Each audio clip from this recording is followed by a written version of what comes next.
السلام علیکم۔ آج ہمارا موضوع ہے اردو ادب میں اولیت کی حامل شخصیات۔ اردو کے پہلے شاعر امیر خسرو، اردو نثر کی پہلی کتاب سبرس، اردو کے پہلے رباعی گو شاعر ملا وجی، برصغیر کے پہلے نوبل انعام یافتہ شاعر رابندر ناتھ ٹیگور، اردو کی پہلی شاعرہ مہلکہ چندہ بائی، اردو نظم کے پہلے شاعر نذیر اکبر آبادی،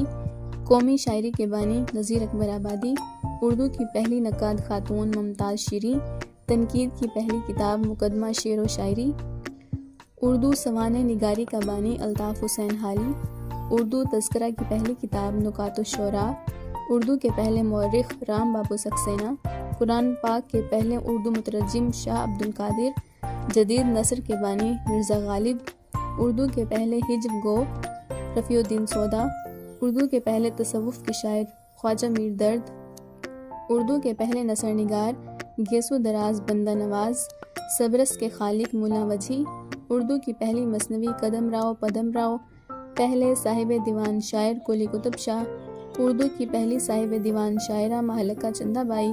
جدید نظم کے بانی مولانا الطاف حسین حالی، فطری شاعری کے بانی مولانا الطاف حسین حالی، اردو کے پہلے نقاد مولانا الطاف حسین حالی، اردو کے جدید مشاعرے کے بانی مولانا محمد حسین آزاد، اردو کے پہلے تذکرہ نگار میر تقی میر،